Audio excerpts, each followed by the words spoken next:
22 times. So Hold on, you stabbed the inmate 22 times? yeah, I stabbed him 22 Bro, times. walk us through that. All right, so basically, I was in the cab, locked up in the cab, and blood affiliated. You know what I'm saying? Mm-hmm. So it was a guy who had came in and it was going around. He had did a stabbing to another bro, another affiliate. So he came through and the boys got the hitting on the wall. Hey, who that's such and such, man? Y'all eat him. So shit, I ain't ask no question. I'm Mr. Stand on business and stuff. You know what I'm saying? At the time I wasn't using my mind, so I'm standing on business. So I go suit up, cover my tattoo, my long johns on, tie my head up, go get my knives, and bruh sitting on this property at the front of the door. He didn't want to go nowhere in the dorm because he been moving around the jail getting stabbed. So we seen him. It's like four of us. You know what I'm saying? We go up there bound. I don't know how he ain't peeped the move. My little young bro just kicked him. That boy tried to roll and get up out of there. I got a hold to him, man. I went to hitting that boy with that knife, bro. And I like to lost myself because that stabbing is personal. Anybody can shoot somebody. But stabbing somebody, man, that shit got personal, bro. And before I know it, I ended up hitting him like 22 times.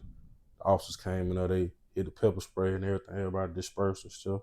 And yeah, they grabbed him, took him out. He was on his feet. By the time he got to the hallway, man, he had fell out. There was so much blood in the dorm, man, all over the walls. It looked like a Friday the 13th, Halloween, Freddy, all that put in one scene, and kind of blacked out in the process.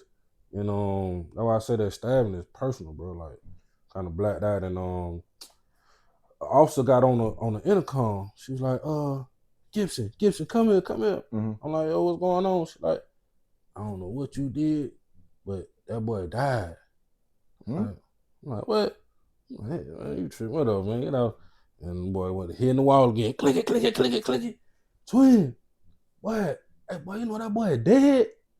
Boy, y'all killed that boy. I'm like, man, get y'all police ass out the door and stuff, man. And I went back to my room. I'm like, damn, Roger, I'm gone. I'm through. Yeah. I'm through. How I'm explaining this to my mom? I'm through. And I threw some water on my face. I'm like, damn, bro. I'm like, bro, I can't beat nobody in jail. Yeah. You know what I'm saying? I'm already fighting these ones on the street. But I just threw my life away, man. I went, sat in my room, and it felt like my bed was like a transportation device, bro. I'm holding on to the sheets like as if the bed was moving, bro. Then they hit my door, clack it. She came back to the intercom. She like, boy, you better go do some hard praying. That boy died 3 times on the way to the hospital, but they got him stable. What?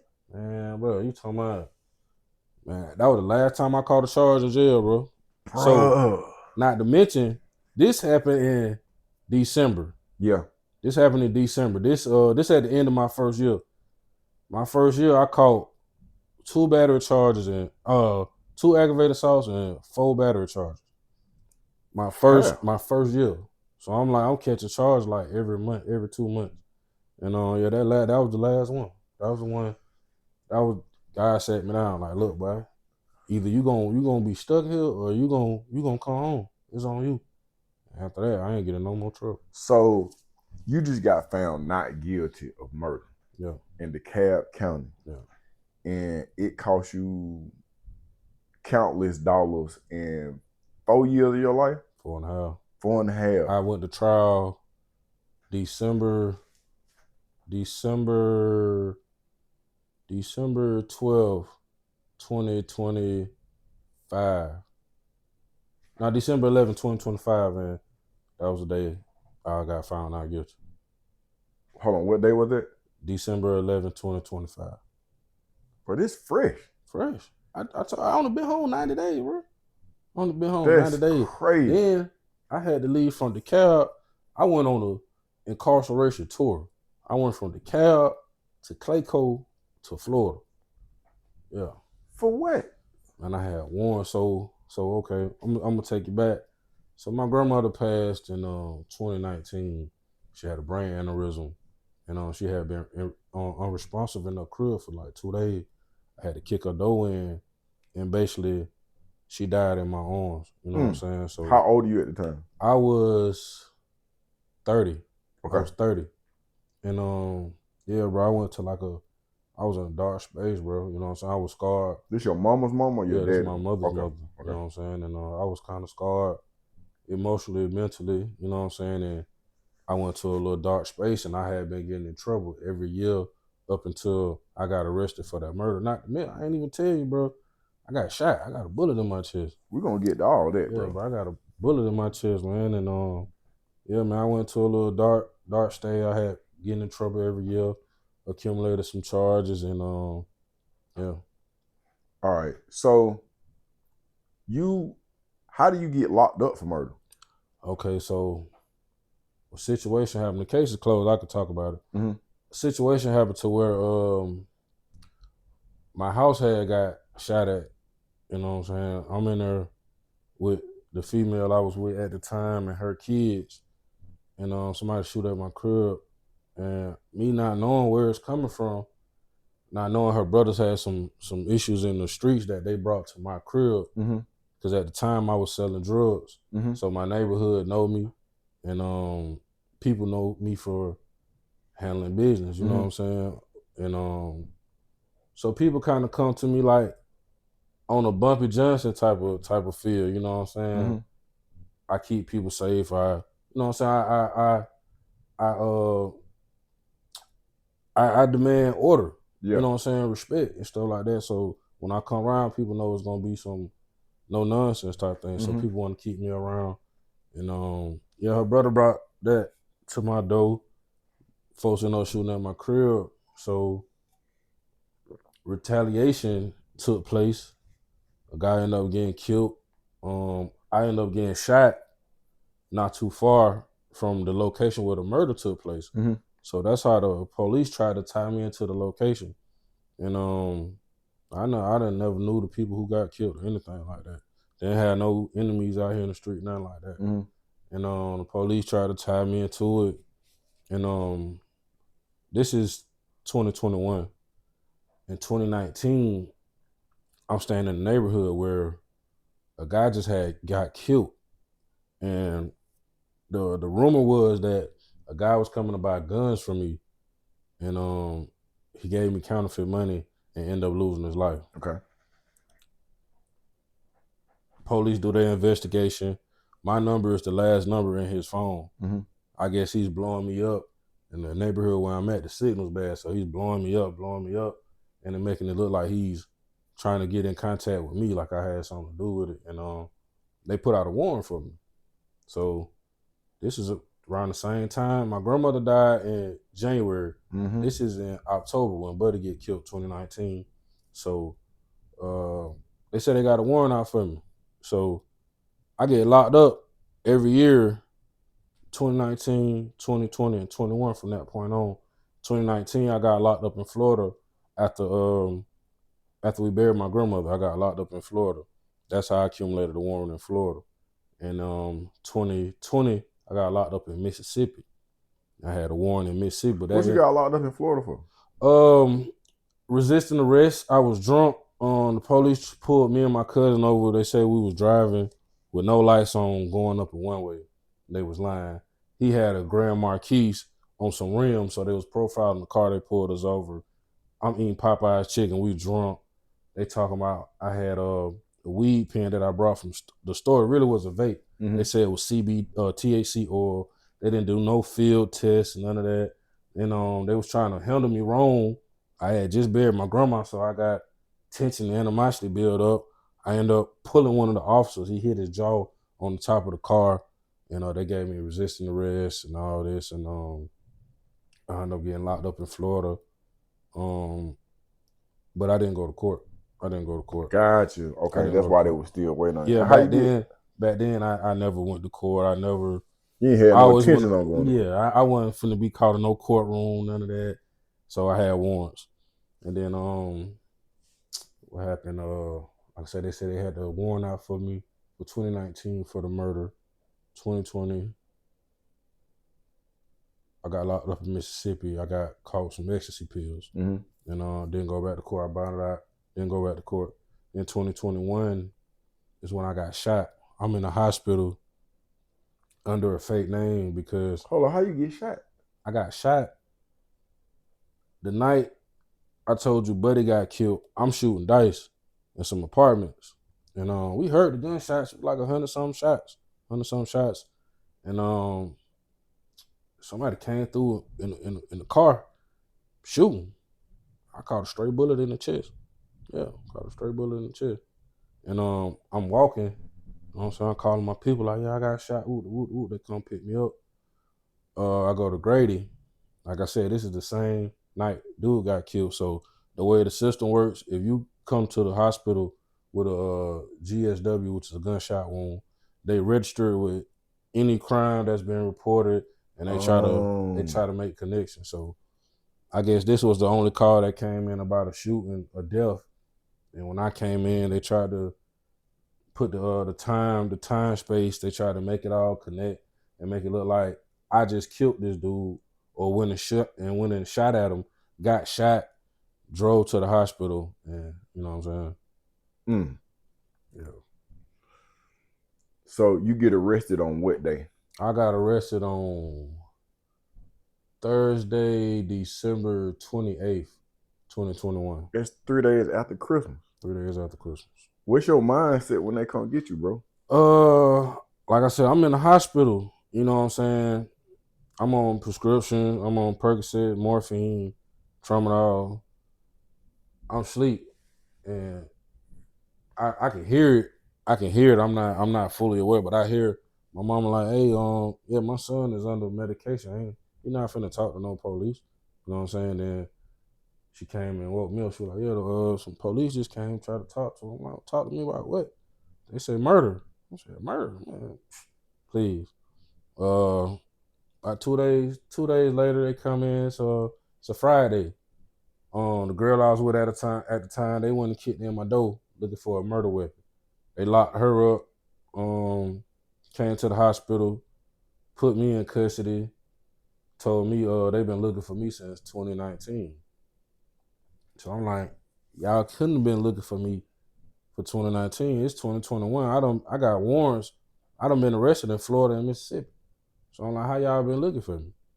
And they locked me up, took me to the cab January 6, 2022. I was officially booked into the cab for murder from 2019, felony murder, and a murder from 2021, malice murder and felony murder. Bro, how many murders is that? Man, that's two different murders. Originally, it was 3. They said that I was a serial killer in the Atlanta metro area, bro. That originally I was charged. They knew about 5 murders that I supposedly took place in.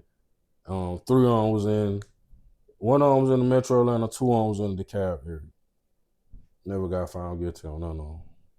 1 of them, whole dead, dog. I went to court one time. They said something about I never heard about it the whole time I was in DeKalb. All right, so when you get to DeKalb County, what floor do you go to? I'm on 5 Northwest 500. All right. 5 Northwest 500, the Thunderdome. What's your mindset going in? And have you been in the county jail? That was my first real bid. I did. I got locked up for giving false information, possession of marijuana, petty crimes, nothing major. That was my first real time getting locked up. So my mindset, me coming in there, because I done been to Clayco, you know what I'm saying? Mm-hmm. And Clayco biting way harder than DeKalb. So my mindset, one of my uncles told me, like, when you first come in, establish yourself. So that's what I did. First come in, punch my roommate straight in his mouth. For no reason. Hey, look, bro, you in here with me. I'm not in here with you. Hey, I ain't going for nothing. Mm-hmm. So establish myself, and I ain't had no problem. For, let's say, like my first 2 weeks. You know what I'm saying? Then now, do you have affiliation when you go in here? Nah. Okay. Not affiliated with that. And like, you know, I was letting everybody know, hey, look, I'm from Florida. I ain't trying to make no friends. I ain't trying to make no enemies either. But if you bring it this way, I'm gonna bring it to you. Mm-hmm. So, you know, like I said, I first got in there, established myself off the rip. Then the dorm started moving around. People was leaving, coming home. We get some new crowd coming in. These guys want to steal commissary and all that, and you know what I'm saying? So I'm getting in the shower. Come back out the shower. I see my room door open. So I go to my room. Nigga, stealing my shit, stealing my stuff. So I drop my stuff, get myself together. I'm like, hey, bro. I'm like, what you doing? Like, what it look like? I'm taking it. I'm like, yeah. I'm like, you take it just like that? I'm like, just you. So I close my door. Boom. He looking crazy, like, what the hell? I grab his arm, hip toss him, dislocated his arm. I graduated from military school in 2004. I was 16. Graduated military school, went to DeVry University when I was 17. For I used to major in psychology. And yeah, so they taught us hand-to-hand combat, archery, and marksmanship. So I hip toss him, break his arm. He go back to it, bro. Oh man, they come back with the knives. So mind you, when I hip toss him, he dropped his knife. I didn't know it was in there. So I go on, pick up. So it's like 6 on him. They like, I'm like, shit. Now, do they have some affiliation? Yeah. What? And if you can't speak on this, cool. I ain't gonna speak on okay, it. Okay, I ain't gonna speak on it for, like I said, yeah. Bringing the light to them. But yeah, it's affiliated. You know what I'm saying? And yeah, they like 6 deep. So they're like, yeah, bro. Yeah, you know what I'm saying? You took one of ours. Either you finna get down or, you know what I'm saying, we finna eat. And we're gonna do this every day till it ain't no more. So I'm like, man, look, I ain't with that. I'm by myself. You feel what I'm saying? I don't need y'all. I'm straight. Whatever we gotta do, we're gonna do. And then one of the high affiliates, you know what I'm saying, the big bros pulled up on me. They were like, look, bro, like, where you from? You know, who do I would give them rundown? You know, I'm from Florida, bro. Graduated military school, man. You know what I'm saying? I ain't with all that, bro. I'm standing on my 10. I ain't going for nothing. I don't need nobody to. I ain't no do boy. You know what I'm saying? I'm a leader. You feel what I'm saying? So like, bro, I respect your mind, bro. He like, look, man, we need more thinkers like you. He gave me 3 books. He gave me Message to the Black Man. How to Hustle and Win by Dr. Supreme Understanding. And he gave me Sada by Sada Shakur. So I read on 3 books, and he was like, at the end of the week, bro, I'm gonna push it back on you and ask you again, like what you want to do. But you know what I'm saying? I want a clear yes or a clear no. You feel what I'm saying? I want to understand it. So you know what I'm saying? I got reading, you know what I'm saying, and getting my mind together and stuff like that. So he pushed up back on me end of the week, like, you know what I'm saying? You had a chance to read. I'm like, yeah, I read. You know what I'm saying? Like, what you want to do? I'm like, man, why you want me? Like, why you want me? Why you know what I'm saying? Like, shit, bro, I respect your mind. I respect how you stand on your 10, how you a man by yourself. You don't need no gang or whatever, no group behind you, you know what I'm saying? Like, and you think for yourself. We need more thinkers, you know what I'm saying? We need more leaders like you and stuff like that. I was just like, man, he gave me the spiel on what was the purpose of the gangs back in the day, how they originated in LA and stuff like that. And what is that, if we get it? Was for prosperity of the hood and protection of our women and our children from oppressors and police brutality and stuff like that. And who were the originators? Well, the originators were the Black Panthers. And then you had the Bloods and the Crips, you know what I'm saying? They came about. And basically the Crips, I think the Crips originated first, and they was all about the prosperity of the hood and the protection of our women and kids and stuff like that. Then, you know, this on another side of town, so I guess the other side got with it and they did their thing, and at one point it was all together, and then, you know, they fell out somehow. Okay. Yeah. All right, so you eventually fall in line. Yeah. Okay. And how does it change things, or does it? Yeah, things definitely change. So I built up a name for myself. And my name started to move around the jail, and it was a good and a bad thing to a certain extent until the police started getting to know my name too. So it kind of made me hot to a certain extent. Then, like I said, I was catching charges. I was fighting a lot. I was getting to a lot of physical altercation and stuff like that. I became known in the jail and stuff like that. And like I said, it was a good and a bad thing, you know. And as I progressed more in the jail, I started getting rank. Okay. So then it came to a point where I'm recruiting younger kids, younger guys and stuff like that. And so my whole thing when I used to try to, you know what I'm saying, open their eyes to what was going on,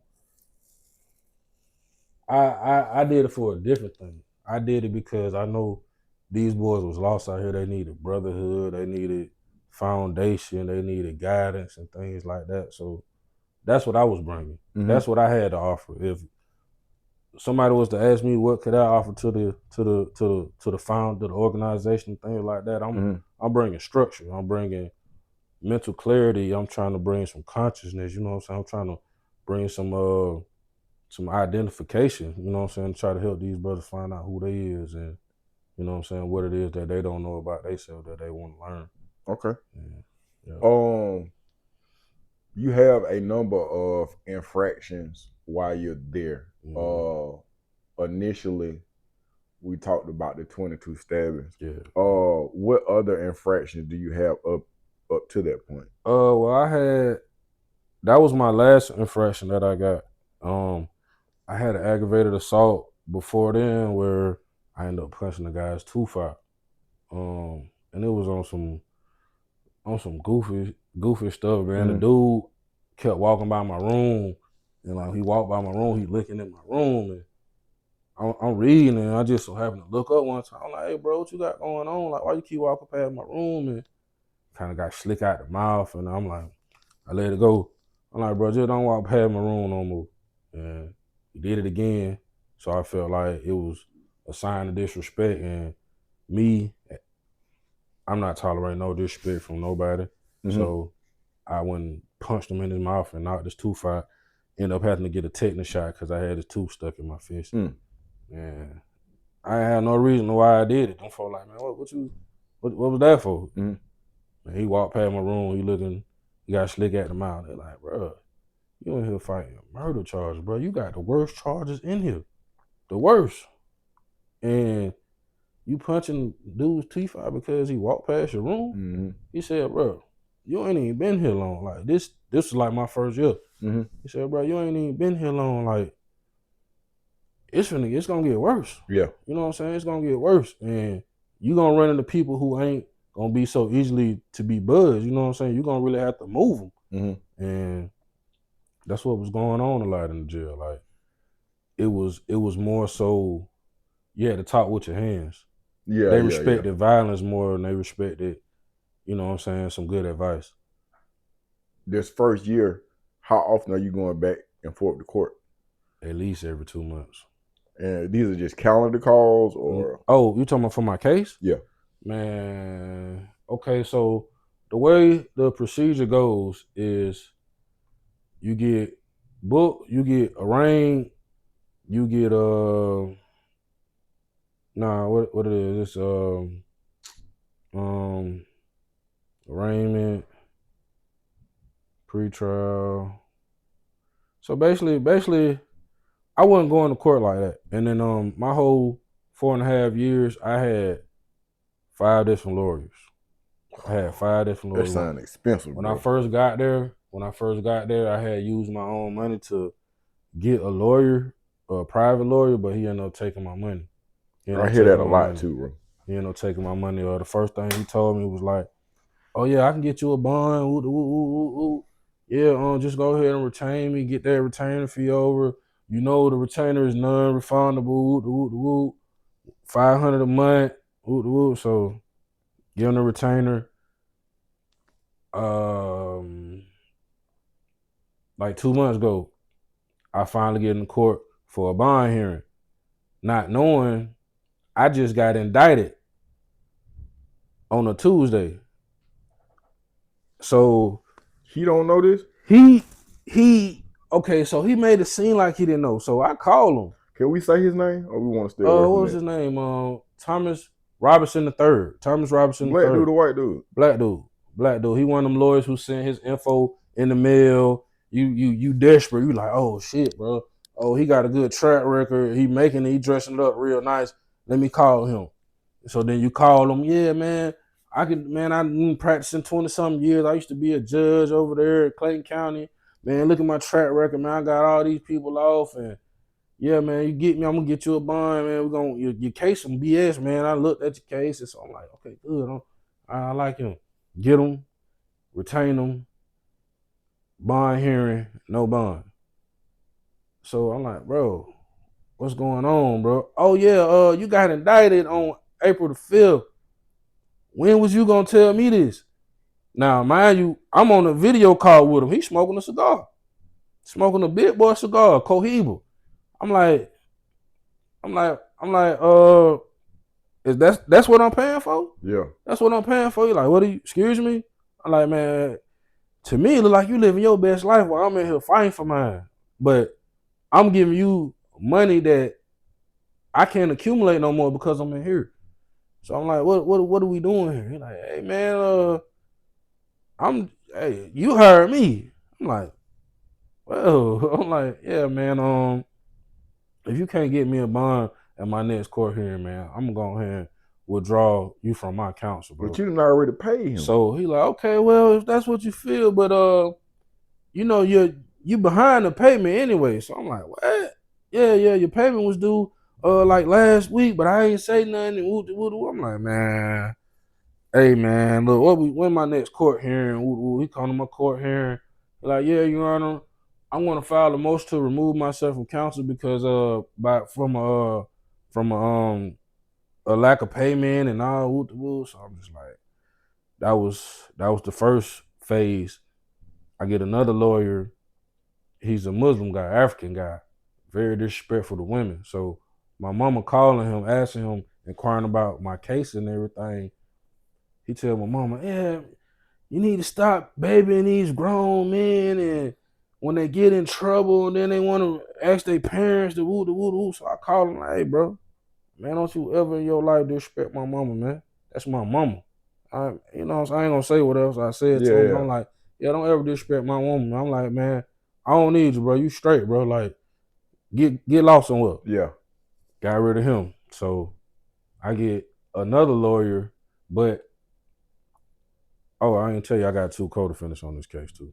My girl brother and his homeboy, his friend. How? Man, cause the homeboy phone and jacket, ID, and food stamp card got caught in the vehicle that was used in the commission of that crime. Mm-hmm. He told them folks, I was with him and my other co-defendant was with him. But he lying. Man, look, these folks don't care about all that, bro. They want a story. They want a conviction. Yeah. So the lawyer from the murder from 2019, detective is also the detective from my case from 2021. So you already know what I'm screaming: prejudice. Bro, this a Netflix. Bro.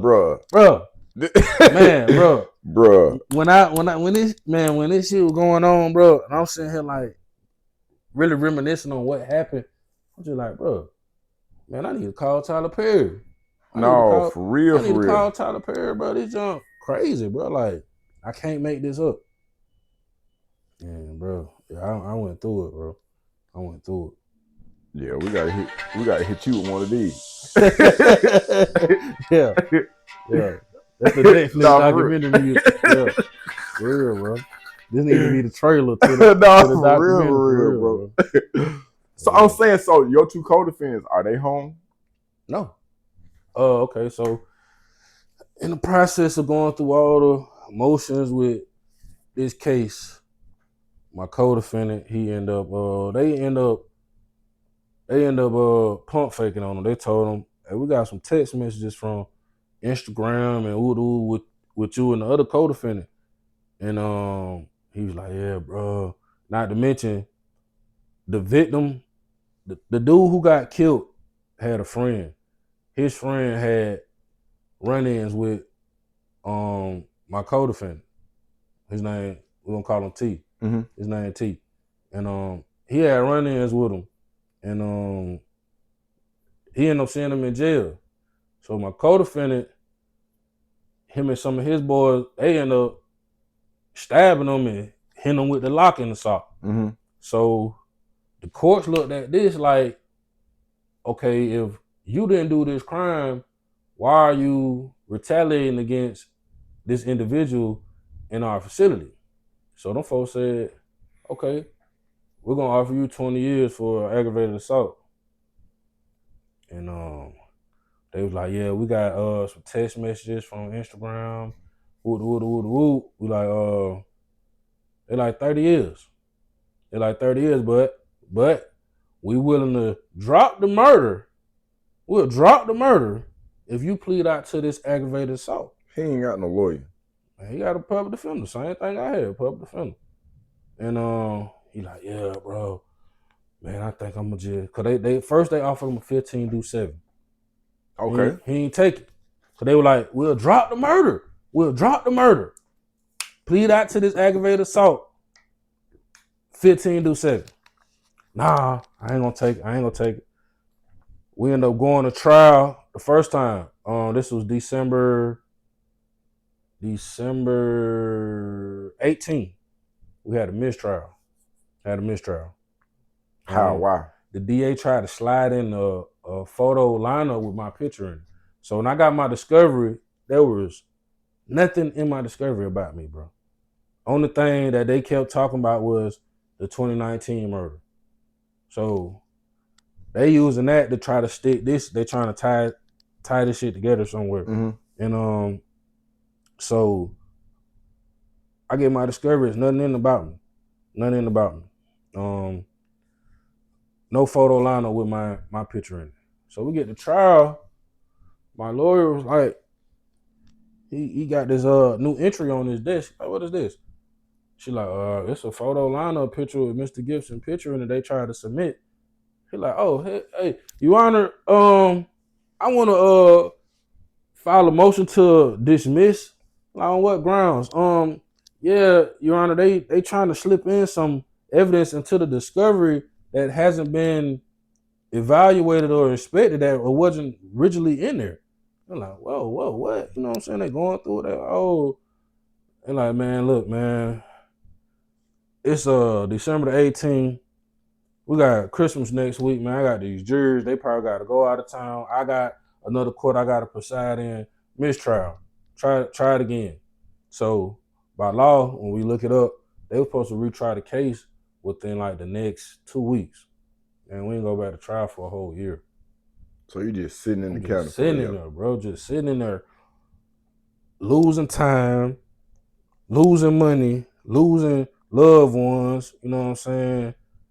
Just losing. You feel what I'm saying? And yeah, it took them a whole year to retry a case. Can you remember one of your darkest days in DeKalb County Jail? Man, bro. Okay, so I had an uncle. My uncle Derek, bro. My uncle Derek was supporting me from the jump. This daddy brother or mama brother? This is my grandmother's who passed away. My grandmother Diane, that's her brother from New Jersey, my uncle Derek. Your grandma named Diane? Yeah. But that's my mama name. Yeah. That's my grandma name, Lady D, Diane. And yeah, bro, he was supporting me. He was a Mason. So he telling me, he already put me on game, like, boy, what they doing? They trying to frame you. So they trying to frame you, bro. He said, man, he was on dialysis and stuff, man. He like, boy, he lucky I can't move the way I want to, nephew. I'll be up there, bro. I'll be in them courts doing my thing, but they gonna have no choice but to respect me. So when I had my mistrial in December, My lawyer put in for a bond hearing, and my uncle was like, boy, you finna get that bond, boy, you finna come home. I said, oh, I ain't finna pay it. I ain't finna pay it. I'm finna fight this shit. I'm finna fight this, and I'm finna beat these folks, bro. I'm not finna pay this money. And they gonna give me a $100,000, $150,000. That's what they end up giving me, $150,000 bond. Mm-hmm. And I was like, I don't want to pay it. I didn't even want to go to court for it, but my uncle ended up passing. My uncle ended up passing like 2 weeks before I went to court and got my bond.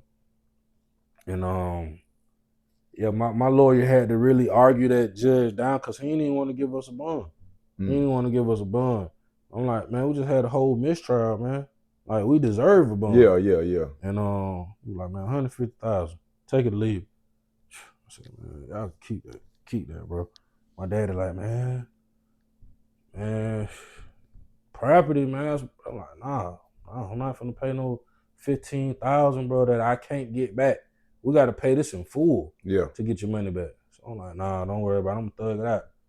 Everybody like, boy, you a different type of dude, but I respect you, bro. Like, man, I can't even explain it, but like, you just a different type of dude. I respect you, salute you. You know what I'm saying? My daddy like, man, well, I got a different type of respect for you as a man, bro. You ain't pulling nobody down with you, bro. You standing on your own 10, bro. You like, a lot of folks wouldn't do this, bro. Right. I said, man, that's all I know how to do is keep it real, bro. Okay, so I heard you mention public defender earlier. So do you run through the lawyers? And I had one, Thomas Robinson was the first one. Another guy named Muhammad. Another guy named like Derek White. And a white guy named Timothy Cook. Then I got Mr. Arnold Regis. Mr. Arnold Regis, boy, he was heaven sent. Heaven sent, man. I hope he hearing this and watching this, man. He's from Callio Project, same project as Master P. Yeah. Man, he got up when I cause it was one day he was representing me and I told him, I'm just like man, I appreciate you and everything that you're doing, bro. I think his wife was going through like a surgery or something at the time, and he was coming, showing up and showing out for me. He was like, man, I don't do this for the money. I do this because I really genuinely want to help people. This is my job. I'm a criminal defense attorney. I'm going to defend you no matter what. You know what I'm saying? And he went in there and did that for me, bro. And them folks was trying to paint this picture of me like this monster, this serial killer, and all this junk, bro. And that man went there like, nah, y'all got to prove it. Y'all can say all y'all want to. And he was a public defender? Yeah. That's crazy, bro. Worked for the state of Georgia. That's crazy. You pay all that money to all these lawyers, man. No, they didn't do half of what he did, bro. That's half of what they couldn't even, that man so fire, they couldn't even stand next to him, bro. And I'm talking about that's swag through the roof, bro. He coming up, don't even sit down. He's standing up the whole time like, yeah, man, I'm here to handle business. I'm not here to play and kick my feet back and relax. I'm here to handle business, man. That's crazy because I'm thinking about, I can't see these people, but when you describe this, and then you talking to a lawyer and he's smoking a cigar, I'm like, bro, that's crazy. On the video visit, bro. On the video, I'm getting on the video visit, logged in. Hey, Mr. Gibson, what's going on? I'm like, what's going on, bro? What's up with my bond, bro? Like, I just got indicted, but did you know fight that? for my life, bro. Yeah, bro. So, all right. So, what does cause I'm from DeKalb County, but I'm old. I'm 49. I'm like 50 now. No. But I'm 38, bro. Gangs was not that heavy when I was coming up. It was more zones. Yeah. I'm from Glenwood, from County Road, you from the west side. Yeah.